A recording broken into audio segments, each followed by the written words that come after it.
insults, to racial, sexual, and religious chauvinism, to rabid nationalist fervor, are beginning not to work. This is who I am and whether I'm good or bad or achieving or not. All that's learned along the way. Just a ride. We can change it anytime we want. It's only a choice. No effort, no work, no job, no savings of money. I realized that I had the game wrong. That the game was to find out what I already was.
We were saying how very important it is to bring about in the human mind the radical revolution. The crisis is a crisis in consciousness, a crisis that cannot anymore accept the old norms, the old patterns, the ancient traditions. And considering what the world is now, with all their misery, conflict, destructive brutality, aggression, and so on, man, he's still as he was. He's still brutal, violent, aggressive, acquisitive, competitive, and he has built a society along these lines.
Society today is composed of a series of institutions.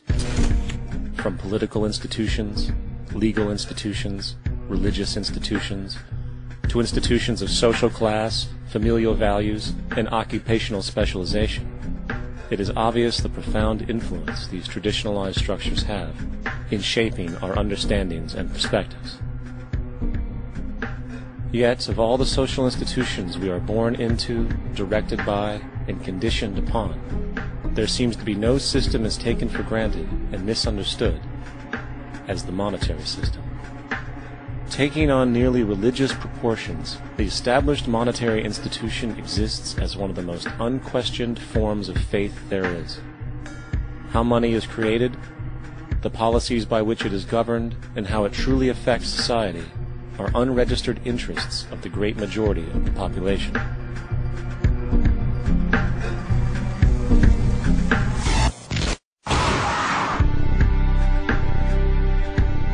In a world where 1% of the population owns 40% of the planet's wealth, in a world where 34,000 children die every single day from poverty and preventable diseases, and where 50% of the world's population lives on less than $2 a day, one thing is clear: something is very wrong. And whether we are aware of it or not, the lifeblood of all of our established institutions, and thus society itself, is money. Therefore, understanding this institution of monetary policy is critical to understanding why our lives are the way they are. Unfortunately, economics is often viewed with confusion and boredom. Endless streams of financial jargon coupled with intimidating mathematics quickly deters people from attempts at understanding it. However, the fact is, the complexity associated with the financial system is a mere mask, designed to conceal one of the most socially paralyzing structures humanity has ever endured.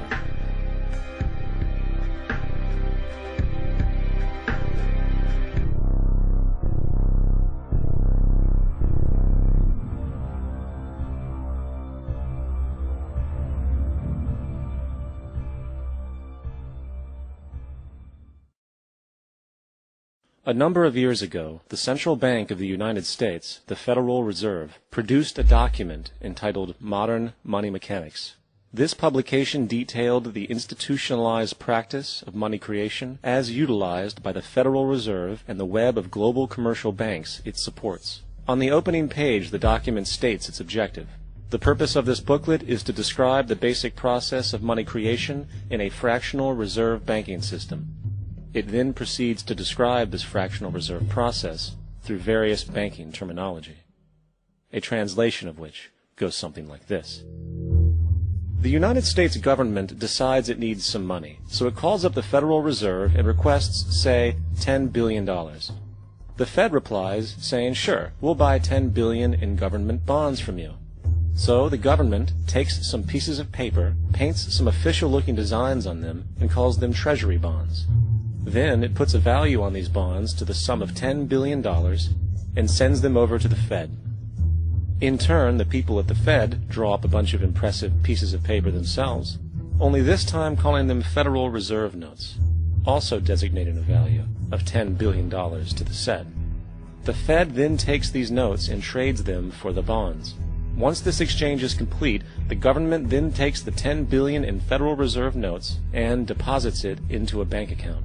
And upon this deposit, the paper notes officially become legal tender money, adding $10 billion to the U.S. money supply. And there it is. $10 billion in new money has been created.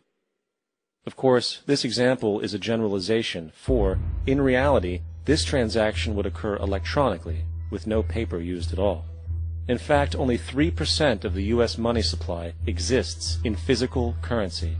The other 97% essentially exists in computers alone. Now, government bonds are, by design, instruments of debt, and when the Fed purchases these bonds, with money it essentially created out of thin air, the government is actually promising to pay back that money to the Fed. In other words, the money was created out of debt. This mind-numbing paradox of how money or value can be created out of debt or a liability will become more clear as we further this exercise. So, the exchange has been made and now $10 billion sits in a commercial bank account. Here's where it gets really interesting. For as based on the fractional reserve practice, that $10 billion deposit instantly becomes part of the bank's reserves, just as all deposits do. And regarding reserve requirements, as stated in modern money mechanics, a bank must maintain legally required reserves equal to a prescribed percentage of its deposits.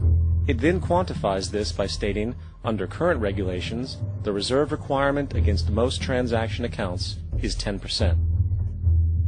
This means that with a $10 billion deposit, 10%, or $1 billion, is held as the required reserve, while the other $9 billion is considered an excessive reserve and can be used as the basis for new loans. Now, it is logical to assume that this $9 billion is literally coming out of the existing $10 billion deposit. However, this is actually not the case. What really happens is that the $9 billion is simply created out of thin air on top of the existing $10 billion deposit. This is how the money supply is expanded.